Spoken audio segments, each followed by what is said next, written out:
සුබ උදෑසනක් මාධ්‍යවේදී ඔබ සෑම දිනාටම සෑහෙන කාලයකට පස්සේ ප්‍රවෘත්තිපත්ති සාකච්ඡාවකට ආවේ. ඇත්තටම මාස 3කට විතර පස්සේ. ඒ නිසා මම මුලින්ම මගේ හිතවත් මාධ්‍යවේදී සහෝදර ඔබ හැම දිනාම ඉතාම ආදරෙන් පිළිගන්නවා. අද මේ ප්‍රවෘත්ති සාකච්ඡාවේදී ඔබට කැමති ප්‍රශ්නයක් ඔබට අහන්න පුළුවන්. මම මූලික වශයෙන් කරුණු දෙකක් ගැන අවධානය ලක් කරන්න කැමතියි. ඒ කරුණු දෙක කියන්න ඉස්සර මට කියන්න ඕන මේ වෙනකොට ජාතික ජනබලවේග ආණ්ඩුව රට පාලනය කරන්න අරගෙන ජනාධිපතිවරයා පාලනය කරන්න අරන් අවුරුදු 1කමාරක් විතර වෙනවා. පාර්ලිමේන්තුව පත් වෙලත් අවුරුද්දකුත් මාස කිහිපයක් වෙනවා.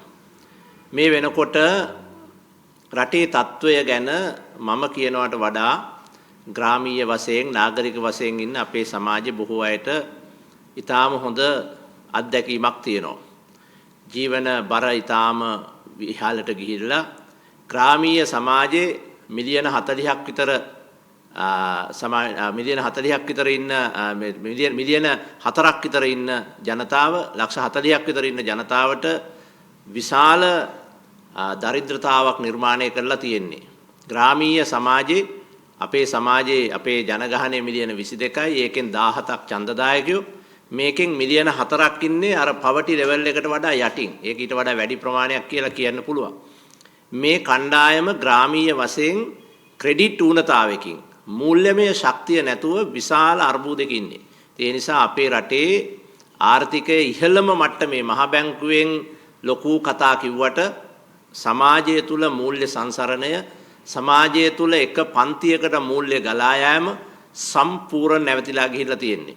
රාජ්‍ය ආයෝජනයේ අඩුවීමත් එක්ක මේක විශාල වශයෙන් බලපාලා තියෙනවා. මම කියන එක මේ ඈත ගම්මානවල අනුරාධපුර දිස්ත්‍රික්කයේ මොණරාගල දිස්ත්‍රික්කයේ ඈත ගම්මානවල අය දන්නවා ගමට මුදල් යෑමේ ක්‍රියාවලිය සම්පූර්ණම අවුල් වෙලා ගිහිල්ලා තියෙනවා. ඒ නිසා මිනිසුන් ඔක්කොමලා ණය මත යැපෙන ක්‍රෙඩිට් සමාජයක් බවට අද අපේ සමාජයේ ග්‍රාමීය සමාජෙ පත් වෙලා තියෙනවා.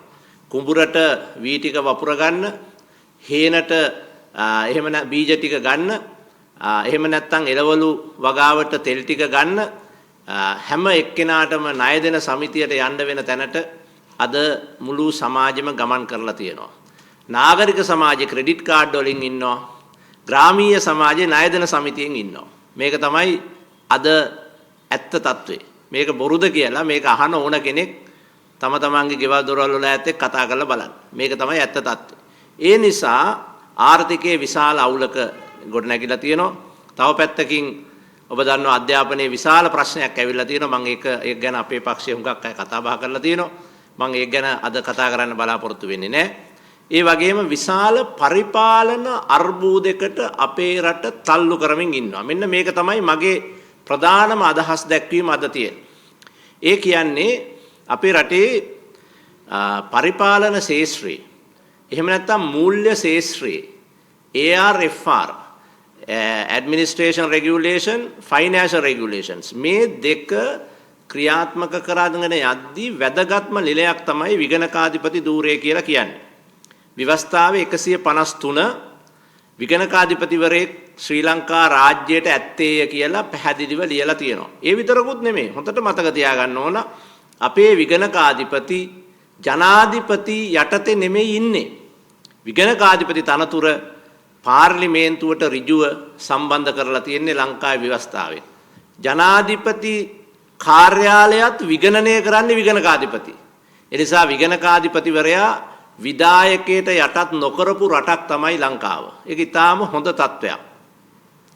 හැබැයි විගණකාධිපතිවරයාගේ පත්කිරීමේදී පාර්ලිමේන්තුවයි විධායක ජනාධිපති දෙදෙනාගේම සම්බන්ධතාවය අවශ්‍ය නිසා විශේෂයෙන්ම 17 වෙනි ව්‍යවස්ථා සංශෝධනයෙන් පස්සේ ව්‍යවස්ථාදායක සභාවයි ජනාධිපතිවරයයි එකතු කරලා තමයි විගණකාධිපතිවරයාව පත් කරන්නේ.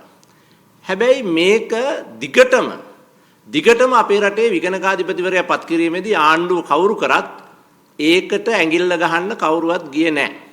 මේක කියන්න ඕන. අපේ රටේ විගණකාධිපති දෙපාර්තමේන්තුව විගණනය පටන් ගත්තේ 815ටත් ඉස්සර 1799 ඕනනම් පරණ රිපෝට් කියවලා බලන්න. බ්‍රිතාන්‍යයන් ලංකාවට ඇවිල්ලා නුවර අල්ලන්නත් ඉස්සර තමයි විගණනය කියන වෙනම සබ්ජෙක්ට් එකක් පටන් අරන් තියෙන්නේ. ඒක තමයි විගණන දෙපාර්තමේන්තුවේ ඉතිහාසය කියලා කියන්නේ. එතකොට මේ විගණන දෙපාර්තමේන්තුවට ජේ.ආර්. ජයවර්ධන මැතිතුමා, සිරිමා බණ්ඩාරනායක මැතිණිය, ඒ වගේම චන්ද්‍රිකා, මහින්ද රාජපක්ෂ, රනිල් වික්‍රම කවුරුවත් මේකට අත තිබ්බේ නැහැ. ඒක ක්‍රමානුකූලව ගියා. අවස්ථා 3කදී විතර පිටින් කෙනෙක් ගෙනල්ලා මේකේ විගණකාධිපති කරලා තියෙනවා. හැබැයි කරලා තියෙන්නේ ඊටාම සුදුසු පුද්ගලයෝ.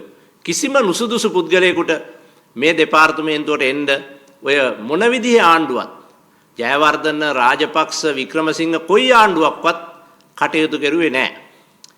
හැබැයි මට පුදුමයි මේ විගණනය ගැන හැමදාම අපිත් එක්ක එකට ඉඳගෙන විපක්ෂේ ඉන්නකොට එකට ඉඳගෙන කතා කරපු මේ ජනාධිපතිතුමාගේ නායකත්වයෙන් තියෙන ආණ්ඩුව මේ විගණකාධිපති දෙපාර්තමේන්තුවත් එක්ක මේ කරන්න යන විකාරය මට තේරෙන්නේ නැහැ ඇත්තටම මට ඒක තේරෙන්නේ නැහැ. මට හිතෙනවා සමහරවිට මම විශ්වාස කරන්න ඉඩ තියෙනවා ජයවර්ධන, වික්‍රමසිංහ, රාජපක්ෂ ආණ්ඩුවකින් විගණකාධිපති දෙපාර්තමේන්තුවත් එක්ක මේ වාගේ රණ්ඩුවක් ඇල්ලුවා නම් සමහර වෙලාවට ඒ ආණ්ඩුවල හිටපු සමහර අයගේ සමහර ප්‍රශ්න තියෙන නිසා සමහර වෙලාවට හිතන්න තිබුණා මේක මෙහෙම වෙන්න පුළුවන් කියලා. මට හිතා ගන්න බෑ මේ විගණනය කියන සබ්ජෙක්ට් එකත් එක්ක ජනතා විමුක්ති පෙරමුණ කටයුතු කරන්න මේ විපක්ෂින්නකොට නටපු නාටකමේ හැටියට මේ විගණන දෙපාර්තමේන්තුවට ඇඟිල්ලක්වත් තියයි කියලා මම හිතුවේ නෑ. නමුත් ඊටාම අද මේ හුඟක් අයට මේක තේරෙන්නේ නැහැ. ඒකයි මම අද මේක ගැන ටිකක් සීරියස්ලි කියන්න ඕන කිව්වේ. අනිත් එක 17 වෙනි ව්‍යවස්ථා සංශෝධනයෙන් පස්සේ විගණනය කියන විෂය පාර්ලිමේන්තුවේ ස්වාධීන ව්‍යවස්ථාදායක සභාවට නතු කෙරුවා. කවුද නතු කෙරුවේ? ඒකට මුල්ුණේ ජනතා විමුක්ති පෙරමුණ. 17 වෙනි ව්‍යවස්ථා සංශෝධනයේ ගේන්න වෙන ආණ්ඩු කටයුතු කරාට ඒගොල්ලෝ තමයි ඒගොල්ලෝ කිව්වේ මොකද්ද ඒකට ආණ්ඩුවට උදව් කරන්නම් අවුරුද්දකට 17 වෙනි සංශෝධනයේ ගේන්න කියලා කිව්වේ. 2001. එතකොට ඒ 17 වෙනි ව්‍යවස්ථා සංශෝධනයෙන් කිව්වේ මේක සම්පූර්ණම විගණකාධිපති දෙපාර්තමේන්තුවට ජනාධිපතිගේ ඇඟිලි ගැහිල්ල නවත්තන්න කියලා. කවුද කිව්වේ? JVP එක. එතකොට දැන් එහෙම කියපු දේශපාලන ධාරාවට රාජ්‍ය බලය හම්බුණාට පස්සේ විධායක ජනාධිපති ධූරය විගණකාධිපති දෙපාර්තමේන්තුව හමුවේ හැසිරෙන ආකාරය ඊටාම වැරදි. මොකද පැහැදිලිව ෆැක්චුවලි වැරදි. ඇයි එහෙම මම කියන්නේ?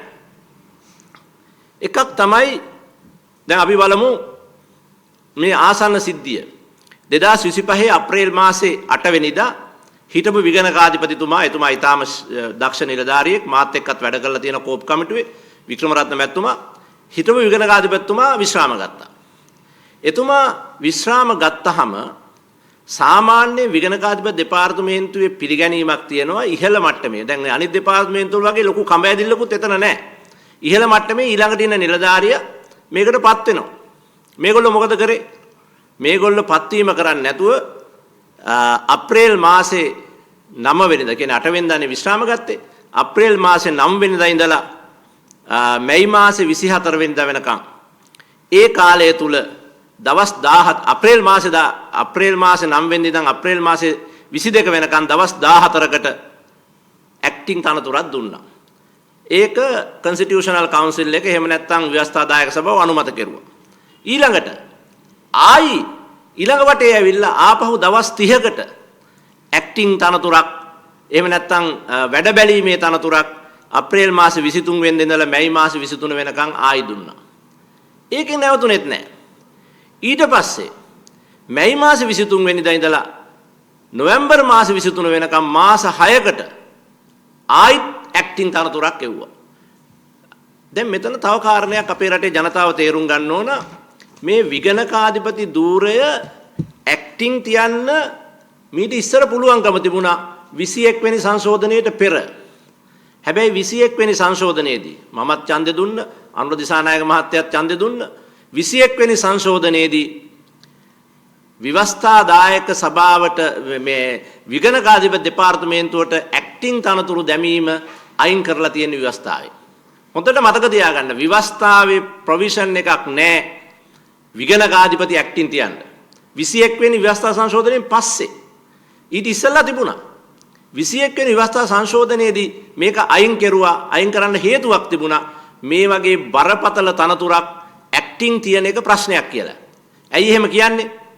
විගණකාධිපතිට බලයක් තියෙනවා සර්චාර්ජ් කරන්න නිලධාරියෙකුට. සර්චාර්ජ් කරනවා කියන්නේ පාර්ලිමේන්තුවේ කෝප් එකේදී කෝපයකේදී විගණකාධිපතිට පුළුවන් මේ ලේකම්වරයාගෙන් මේ ලක්ෂ 500 අය කරන්න කියලා කියන්න. ඒකට කියන්නේ සර්චාර්ජින්. ඒකට බලයක් දීලා තියෙනවා අලුතෙන්. ඒ නිසා ඒ වගේ ලොකු බලයක් දීපු තනතුරක් ඇක්ටිං නැත්තම් වැඩ බලන්න තිබීම නුසුදුසුයි කියන සංවාද නිසා තමයි 21 වෙනි සංශෝධනයේදී ඇක්ටිං විගණකාධිපති පත් කිරීමේ ඉඩ අයින් කරලා තියෙන්නේ. ඒ නිසා මේ ව්‍යවස්ථාදායක සභාව ඊටාම නිවැරදි. මම ගරු කරනවා ඒකින් අයට. එයා ඊටාම නිවැරදි කියන එක මේ ඇක්ටිං එවන්න එපා මේකට කියලා. ඇක්ටිං මම දැන් ඔබට කිව්වා 3 පාරක්. ඒ කියන්නේ අප්‍රේල් මාසේ දවස් 14කට ඊට පස්සේ දවස් 30කට ඊට පස්සේ මාස 6කට දැන් ඇක්ටිං වර්ග 3ක් ගහලා තියෙනවා. විවස්ථාවේ ප්‍රතිපාදනයක් නැති නිසා විවස්ථාවේ ඇතරම විවස්ථාව අර එතනට කියන්නේ මේ ඒ විවස්ථාව එතනදී මේ කතා කරන්නේ ඇබ්සන්ස්. විවස්ථාව ඇබ්සන්ස් වෙන අවස්ථාවක වැඩ කරන්න ඕන කොහොමද කියන එකත් ශ්‍රේෂ්ඨාධිකරණේ තීරණ ගණනාවක කියලා තියෙනවා. ඒ නිසා මේ ඇක්ටිං කියන එකට නෛතික පදනමක් නෑ මේ తত্ত্বය තුල. ඒ නිසා විශේෂයෙන්ම මේ ඍජුව කරන්න බැරි දේවල් වක්‍රව කරන්න බෑ කියලා ශ්‍රේෂ්ඨාධිකරණ තීන්දුව ගණනාවක ව්‍යවස්ථාව සම්බන්ධව කියලා තියෙනවා. What cannot be done directly cannot be done indirectly කියලා. විශේෂයෙන්ම නඩු කීපයක කරුණාතිලක versus දයානන්ද දිසානායක වාගේ ප්‍රධාන නඩුවල පැහැදිලිවම කියලා තියෙනවා directly කරන්න බෑයි කියලා ව්‍යවස්ථාවේ කියලා තියෙන දේ indirectly කරන්න බෑ කියලා. මම හිතන්නේ ව්‍යවස්ථාදායක සභාව ඒ නිසා තමයි පැහැදිලි කරන්නේ මේ ඇක්ටිං වැඩේ කරන්න බෑ කියලා. හැබැයි මොකද්ද ඊට පස්සේ ආණ්ඩුව කෙරුවේ? ආණ්ඩුවේ විශේෂයෙන්ම ඊට පස්සේ කරේ මොකද්ද මේ මාස 6න් පස්සේ දැන් මේක දිගට දික් කරන්නේ නැති නිසා මේ අය නමක් ඇරියා.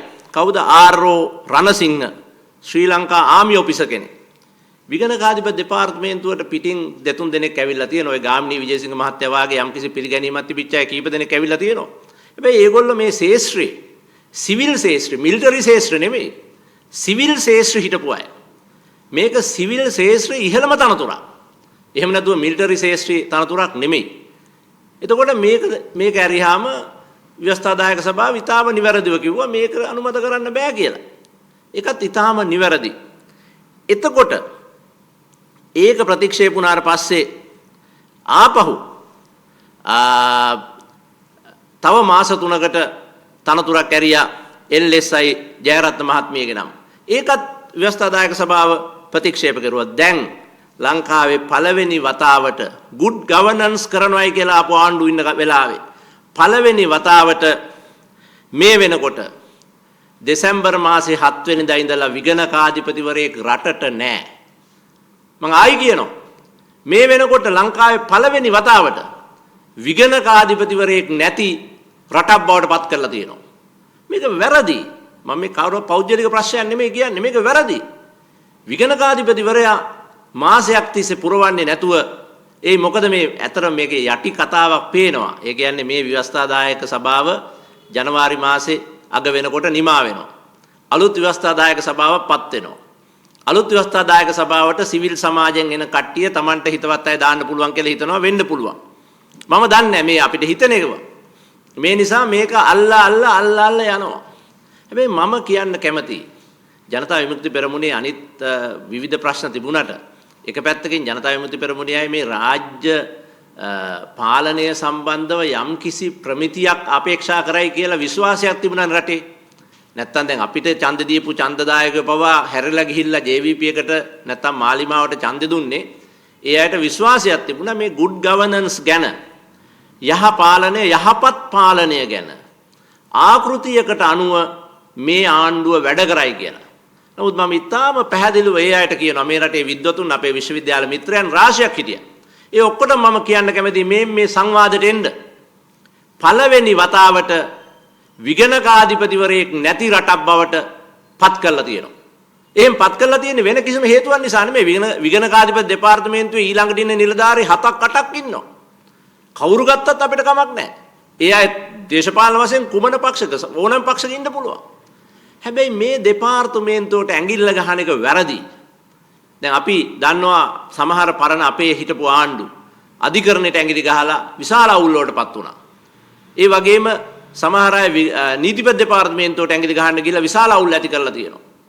ඒ වගේ මේ ආණ්ඩුව විගණකාධිපති දෙපාර්තමේන්තුවට මේ කරගෙන යන වැඩේ ඊටාම වැරදි. මම මේක කියන්නේ මේ පෞද්ගලික ප්‍රශ්නයක් ගැන නෙමෙයි. ජනාධිපතිතුමාගේ ඉඳලා ඔක්කොමලා දන්නවා අපි දේශපාලනය ගැන කතා කරන විදිය ටික වෙනස්. ඒ නිසා මම මේ බොහොම පැහැදිලිව කියන්නේ පුද්ගලික අපහාස මුකුත් නැහැ. නමුත් මේක මහදවල් රාජ්‍ය පාලනය සම්බන්ධ ඊටාම වැරදි දේශපාලනයක් මේ කරන්නේ. මේක කරන්න එපා. මොකද්ද විගණකාධිපතිවරයා කියන්නේ විශේෂයෙන්ම අපේ රටේ හැම රාජ්‍ය ආයතනයකටම විගණකාධිපතිවරයාගේ නිලධාරියෙක් ඉන්නවා. ඔහු ඒ රාජ්‍ය ආයතන ප්‍රධානියා යටතේ නෙමෙයි ඉන්නේ. විශ්වවිද්‍යාලයක් ගත්තොත් විශ්වවිද්‍යාලය ඇතුළේ ඉන්නවා රජයේ විගණන දෙපාර්තමේන්තුව. එයා වග කියන්නේ විගණන දෙපාර්තමේන්තුවට, විගණන කමිෂන් සභාවට. විගණන කමිෂන් සභාවේ විගණකාධිපතිවරයා වග කියන්නේ ජනාධිපතිට නෙමෙයි පාර්ලිමේන්තුවට. මේක ඉතාම හොඳ සිස්ටම් එකක්. දැන් මේක අවුරුද්දක් තිස්සේ ඒ විතරකුත් නෙමෙයි මාසයක් තිස්සේ ඒ විතරකුත් නෙමෙයි මේ මාසේ අලුත් ෆයිනෑන්ෂල් ඉයර් එක ජනවාරි 1 වෙනිදා ඉඳන් පටන් අරන් තියෙන්නේ. උපමාන දෙන්න තියෙනවා, ඉන්ටර්නල් චක්‍රලේඛ ගහන්න තියෙනවා, විගණනය සම්බන්ධ විවිධ තීරණ ගන්න තියෙනවා. මම අහන්න කැමතියි මේ එකක්වත් අරගෙන නැහැ. විගණන වෘත්තීය සමිතිය උදේ හවස මේක ගැන කියනවා. නීතිඥ සංගමේ ස්ටේට්මන්ට් එකකින් මේක ගැන කියලා තියෙනවා. තවත් වෘත්තීය සංගම් රාශියක් මේක ගැන කතා කරලා තියෙනවා. හැබැයි මේ අය අපිට කැමති මිනිහෙක් දාගන්න ඕන කියන තර්කය ඇතුලේ මේක පස්සට දානවා. ඒක වැරදි. මම කියන්නේ මාලිමාවට ඡන්දෙ දීපු විද්වතුන් මේක වැරදි කියන්නේ. අනිත් අය නෙමෙයි. മന്ത്രിවරුන්ට තේරෙන්නේ නැහැ. ඒ අය දන්නේ නැද්ද මේ විශාල ජනමතයක් එනකොට බලය ආව මිසක මොලය ඇවිල්ලා නැති වෙන්න පුළුවන්. ඒ නිසා මේ മന്ത്രിතුමාලා ගැන හිතන්නේ නැතුව මේ රජේ නායකයන්ට ඒ මාලිමාවට ඡන්දෙ දීපු වෘත්තීය වේදීන් එළියට ඇවිල්ලා කිමීට කියන්නේ අපිට ඇහෙන්න කිව්වේ නැතත් කමන්නේ. ටෙලිෆෝන් කරලා කියන්න මේ වැඩේ කරන්න එපා. මේක නවත්තන්න කියලා. මොකද මේ වැඩෙන් වෙන්නේ දැන් ඉස්සර හිටපු ආණ්ඩු අපිත් හිටපු සමහර ආණ්ඩු වැරදි ගොඩක් කරා. ඒවට තමයි ජනතාව එයාට විශාල දඬුවම් දුන්නේ. අධිකරණ පද්ධතියට, නීතිපති දෙපාර්තමේන්තුවට, මුදල් අමාත්‍යාංශයට, මහා බැංකුවට වැරදි කරපුවා ඉන්නවා. හැබැයි ඒ වැඩේ මේ ආණ්ඩුව විගණකාධිපති දෙපාර්තමේන්තුවට කරනවා. ඒක කරන්න එපා. ඒක කරන්න එපා. මේකේ තියෙන භයානකම මේගොල්ලන්ට තේරෙන්නේ නැහැ සමහරුන්ට. පාර්ලිමේන්තුවේ ඉන්න අයට කොහොමද තේරෙන්නේ නැහැ. නමුත් ජනාධිපතිතුමාගේ පිටින් මේක යයි. එතුමා මේක ගැන විශේෂයෙන් කල්පනා කරන්න කියලා අපි ඊටාම පැහැදිලිව මේක ගැන කියන්න අවශ්‍යයි. විශේෂයෙන්ම විගණකාධිපති දෙපාර්තමේන්තුවේ විගණකාධිපතිතුමා සම්බන්ධව තියෙන මේ ස්වාධීනතාවය ගේන්න යම්කිසි දුරකට JVP එකත් වැඩ කරා. විශේෂයෙන්ම 17 වෙනි සංශෝධනයේ ඒගොල්ලෝ විශාල කාර්යභාරයක් කරා. මම මේ එකයි දෙපැත්තම බලලා කියන්නේ. ඒ වැඩ කරා. එහෙම වැඩ කරපු පක්ෂයක් බලයට ආපු ගමන් සම්පූර්ණ අනිත් පැත්තේ වැඩක් මේ කරන්නේ. විගණකාධිපති දෙපාර්තමේන්තුව මහා දවල් දේශපාලනීකරණය වෙන්න ඉඩ තියෙනවා මේකෙන්. ඒක කරන්න එපා. ඒක කරන්න එපා කියලා අපි තාම පැහැදිලිව කියනවා. අපිට කිසිම පෞද්ගලික ප්‍රශ්නයක් හින්දා නෙමෙයි. විගණකාධිපති දෙපාර්තමේන්තුවේ ඉන්න ඊළඟට ඉන්න සුදුසු ඕන කෙනෙක් කරුණාකරලා මේකට පත් කරන්න. පත් කළා මේ රටේ විගණනයක් තියෙන රටක් බවට පත් කරන්න මේක. විගණනයක් නැති විගණනයත් අපේ ආණ්ඩුවෙන් අපේ පක්ෂෙන් අපේ කට්ටිය කරන එකක් බවට පත් කරන්න ලොකු මේටි ඉස්සර හිටපු ආණ්ඩුව එකක්වත් වැඩ කරේ නැහැ. තමුන්නාන්සලා වැඩ කරන්න එපයි කියලා අපි ඊටාම පැහැදිලිව කියන්න කැමතියි. විශේෂයෙන්ම කෝප් එක මේ වෙනකොට සම්පූර්ණම වැටිලා තියෙන්නේ. කෝප් එක සම්පූර්ණම වැටලා තියෙන්නේ. ඒක වැටෙන්න හේතුව විගණකාධිපතිවරයෙක් නැහැ. ඒ විතරක් නෙමෙයි මම මේ වෙලාවේ කියන්න කැමතියි. මේක අනුර දිසානායක මහත්මයා හරණි අමරසූරිය මැතිණිය වාගේ දන්නවා. එයාත් පාර්ලිමේන්තුවේ හිටියා. 21 වෙනි ව්‍යවස්ථා සංශෝධනයේ කෝ එක. එහෙම නැත්නම් කේන්ද්‍රීය ලක්ෂ්‍ය මොකද්ද? 21 වෙනි ව්‍යවස්ථා සංශෝධනයේ කේන්ද්‍රීය අදහස් තුනක් තිබුණා. එකක් තමයි 20 වෙනි සංශෝධනය සම්පූර්ණ ආපස්සට හරවන එක. හරි. අංක 1 ඒක. ඒක තමයි එකක්. දෙවෙනි එක තමයි ස්වාධීන කොමිෂන් සභා නැවත බල ගන්නවන එක. තුන්වෙනි වැදගත්ම එක මේක ව්‍යවස්ථාව සම්බන්ධ විශේෂඥයෝ මාව ඕන ටෙස්ට් කරන්න. තුන්වෙනි වැදගත්ම එක තමයි මේ ඇක්ටිං තනතුරු ඉහළම තනතුරු වලට දෙන එක නවත්තන එක. මෙන්න මේ කරුණු තුනට තමයි 21 වෙනි ව්‍යවස්ථා සංශෝධනය ගෙනාවේ. ඒකට තමයි අපි අතීස්සුවේ. අනුර දිසානායක මැතිතුමා, විතහෙරත් මැතිතුමා, හරිනි අමරසූරිය මැතිණිය අතීස්සුවේ. එතුමාලා අපි ඔක්කොම එකට සහාය බල කරුවේ ඒකට. මොකටද? ප්‍රධාන කරුණු තුනයි 20 වෙනි සංශෝධනය අහෝසි කරන එක. ඒ වගේම කොමිෂන් සභා නැවත බල ගන්නන එක. තුන්වෙනි වැදගත්ම එක මේ වැඩ බැලීමේ තනතුරු පොලිස්පතිට, විගණකාධිපතිට ඉහළ තනතුරු වලට වැඩ බැලීමේ තනතුරු අහෝසි කරන එක තමයි 21 වෙනි සංශෝධනයේ මුඛ්‍ය අරමුණු තුනෙන් එකක් වුණේ. ඒ නිසා ඒක කඩමින් ඉන්නේ. ඒක කරන්න එපයි කියලා අපි ඊටාම පැහැදිලිව ආණ්ඩුවට කියන්න ඕන. ඊළඟට මට දෙවෙනි මේ මං කිව්වේ අද පරිපාලන ගැටලුමයි මේ කියන්න තියෙන්නේ. දෙවෙනි කාරණේ තමයි අද වෙනකොට මේ රටේ ආණ්ඩුවේ බොහෝ ආයතන නිෂ්ක්‍රීය වෙලා තියෙන්නේ. ආණ්ඩුව තීරණ ගන්නවා වැඩේ කරගෙන ගිහිල්ලා අවුල් වුණොත් අපි නෙමෙයි කරුවේ අර නිලධාරියා කියනවා. ආණ්ඩුව තීරණ ගන්නවා වැඩේ කරගෙන ගිහිල්ලා අවුල් වුණොත් කියනවා අපි නෙමෙයි කරුවේ අන්න අර අධ්‍යක්ෂක ජෙනරාල් කියලා. ආණ්ඩුව තීරණ ගන්නවා වැඩේ කරගෙන යනවා අවුල් වුණොත් කියනවා අපි නෙමෙයි ඕක කරේ අන්න අර දැන් මේ දවස්වල අපිම හදපු අපේ කාලේ ඉඳලා හදපු මධ්‍යම පරිසර අධිකාරියේ පනත National Environmental Act එක අත්‍තරම අවුරුදු දැන් 15ක් තිස්සේ මේක අපි හැදුවා. ඒ 15ක් තිස්සේ හදපු එක දැන් කැබිනට් එකට දාලා පාර්ලිමේන්තුවට දාන්න යනවා. මම දැක්කේ ඇමැතුමා ඇවිල්ලා නිකන් අර ආකිමිඩිස් න්‍යාය වගේ මොකක්ද එකක් හොයාගත්තා වගේ කියනවා. නමුත් ඒ ආයතනයට සම්බන්ධ ඔක්කොමලා දන්නවා. පරිසර නියෝජ්‍ය ඇමැතුමත් හිටපු පරිසර ඔය GSNMB එකේ හිටපු නිලධාරි මහත්මයෙක් එතුමත් දන්නවා. ඕක හුඟක් කල් ඉඳලා හැදුවේ. 2010 මම යනකොටත් ඕක හදනවා. මමත් අවුරුදු දෙකක් හැදුවා. ඊට පස්සේ දැන් අවුරුදු 15ක් විතර හදලා මේ පරිසර පනත දැන් ගෙනල්ලා දාලා තියෙනවා. ඒක ඊටාම හොඳයි. දැන් ආණ්ඩුව හරි ඒක ගෙනාපු එක හොඳයි. අපේ ආණ්ඩුව ගොඩක් අයට ඒක කරන්න ශක්තිය තිබුණේ නැහැ. ඒක හොඳයි. හැබැයි දැන් ඒක එළියට දැම්මට පස්සේ ඕකේ මොකක් හරි වැරද්දක් කිව්වොත් දුවගෙන ගිහිල්ලා ඇමතිවරයා කියන්න එපා. අපෝ මම නම් නෙමෙයි මධ්‍යම පරිසර අධිකාරියේ සභාපති තමයි වැරදිකාරයා. අපෝ මම නම් නෙමෙයි පතල්හා කැණීම් එකේ සභාපති තමයි වැරදිකාරයා. මෙන්න මෙහෙම සංස්කෘතියක් දැන් පටන් අරන් තියෙනවා. ලේකම්වරු සභාපතිවරු තීරණ ගන්න බය තැනට මේක ගිහිල්ලා තියෙනවා. ඇමතිවරු ඒ තමන්ගේ වගකීමෙන් පලා යන ගතියක් ඇවිල්ලා තියෙනවා. මේක ඊටාම භයානක අරාජිකත්වයකට රට ගමන් කරන්න ඉඩ තියෙනවා. මමත් අමාත්‍යංශවල හිටපු කෙනෙක්. මේ රටේ අමාත්‍යංශ ලේකම්වරුන්ට මම කියන එක තේරෙනවා. ඒ කවුරුවක්වත් අර කවුන්ටර් සයින් ෆයිල් එක ඇත්තටම මේ රාජකාරී කරනකොට ෆයිල් එකේ තියෙනවා වම් පැත්තේ සුදු කොලයක්. අපි ඒකට කියන්නේ කවුන්ටර් සයින් ෆයිල් එක කියලා. ඒ කවුන්ටර් සයින් ෆයිල් එක කියන්නේ ඒකේ තමයි අපි ලියන්නේ මේක කොහොමද වෙන්නේ කියලා. දැන් මේ කවුන්ටර් සයින් ෆයිල් එක මේ දවස්වල පිරීලා තියෙන්නේ. ඒක හොඳයි. මොකද එහෙම නැත්තම් විශාල ප්‍රශ්නයක් බවට මේකපත් වෙන්න පුළුවන්. ඒක ගැන අපිත් කියන්න ඕන. අපි විශේෂයෙන්ම මේ රටේ සියලුම රාජ්‍ය නිලධාරීන්ට ඊටාම පැහැදිලිව එතුමාලා ආරක්ෂා කරගන්න ඕනේ. ඊටාම හොඳ කණ්ඩායමකුත් ඒක ඉන්නවා. ඒ හොඳ කණ්ඩායමක් ඉන්න නිසා ඒ අය ARFR රෙගියුලේෂන් ඇතුලේ මේ වැඩ කටයුතු කරන්න ඕන. ආණ්ඩුවක් සංවර්ධන වැඩ කරන්න යන එක අපිට නවත්තන්න ඕනේ නෑ. ඒක කරන්න ඕන. හැබැයි දැන් මේ විගණකාධිපති දෙපාර්තමේන්තුවට කරන්න යන වැඩෙන් මට තේරෙන්නේ මේකේ මොනවා හරි අඩුපාඩු තියෙනවද දන්නේ නෑ. ඒ නිසා මේ සියලු නිලධාරීන් දැන් කීපයකම පේනවා ප්‍රශ්නයක් වෙච්ච ගමන් එතන ඉන්න ප්‍රධාන නිලධාරීන් අමාරු වැටෙනවා. ඒ නිසා මම රාජ්‍ය නිලධාරීන්ට කියන්න කැමතියි. අනාගතේ ඕනෑම ආණ්ඩුවක ඕනෑම කෙනෙක්ගේ පරීක්ෂණයකට ගැළපෙන පරිදි තමුන්නාසලා කවුන්ටර් සයින් ෆයිල් එක හරියට හදාගෙන යන්න. ඒ කියන්නේ ඕන ගොන් තීරණයක් දාන්න පුළුවන්. නමුත් ඒක හරියට ලියන්න. මේ තීරණය අදාළ පනතට විරුද්ධයි. නමුත් මෙය කරන්න කියලා කියන නිසා කරනවා. මගේ කැමැත්තක් නැත කියන එක ලියලා දාන්න.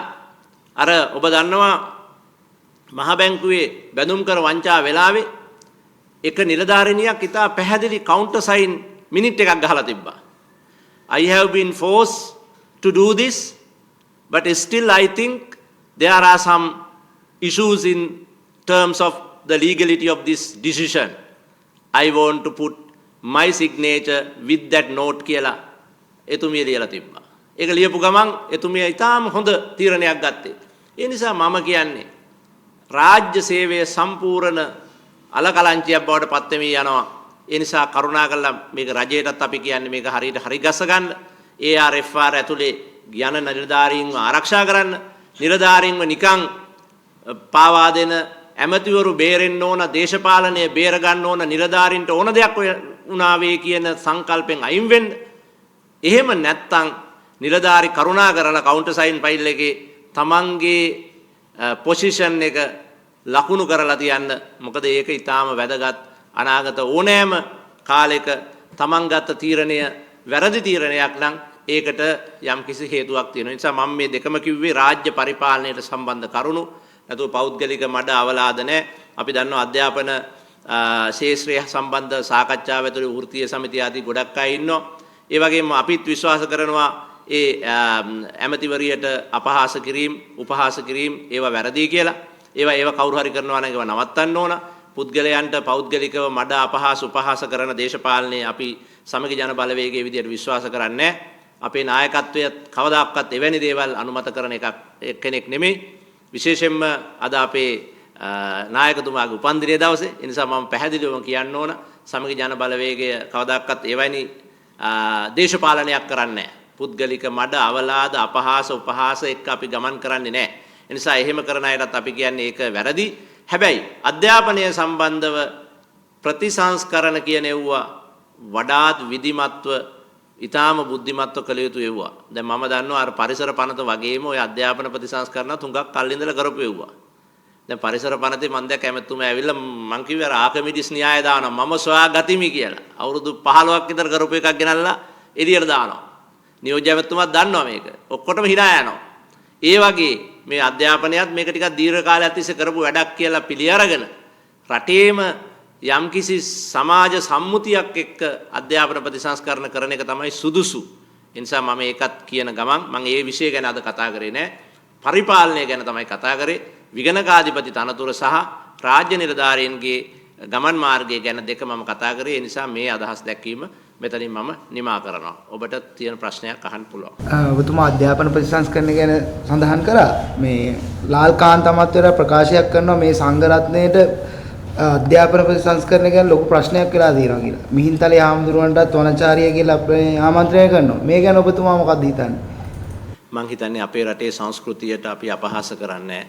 ඉතින් එහෙම මම දැක්කේ නෑ ඔබතුමාව කියන එක. නමුත් ඒක එහෙම නිවැරදි එකක් නෙමෙයි. ඒ වගේම මහා සංඝරත්නයට මේ රටේ අධ්‍යාපනය ගැන විශාල අයිතියක් තියෙනවා. ඒක කවුරුවත් එහෙම කියන එක වැරදි. මොකද උන්වහන්සේලා තමයි ඇත්තටම අධ්‍යාපනය රැකගත්තේ.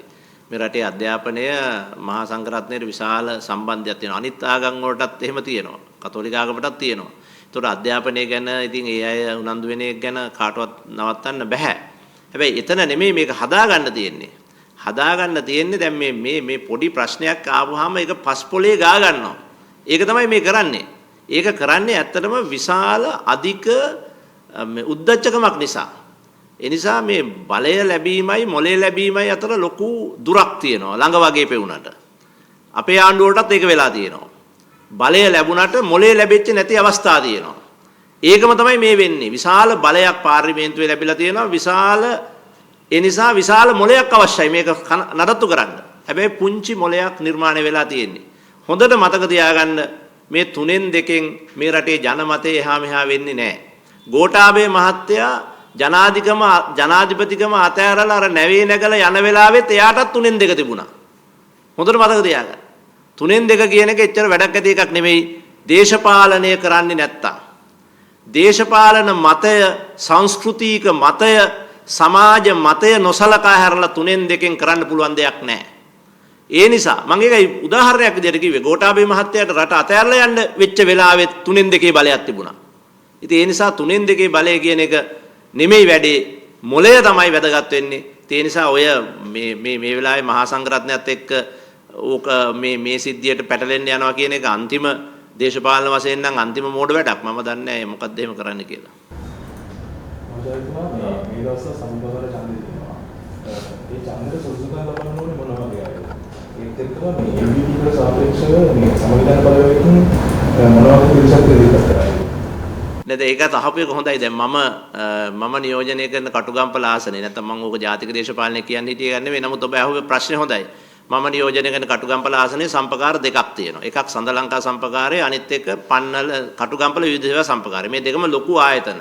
සඳ ලංකා සම්පකාරය කියන්නේ අපේ රටේ සම්පකාර ව්‍යාපාරයේ මූලිකම සම්පකාරය. ඒක විශාල එකක්. දැන් මේ සඳ ලංකා සම්පකාරයේ බලය තිබුණේ මාලිමාවට.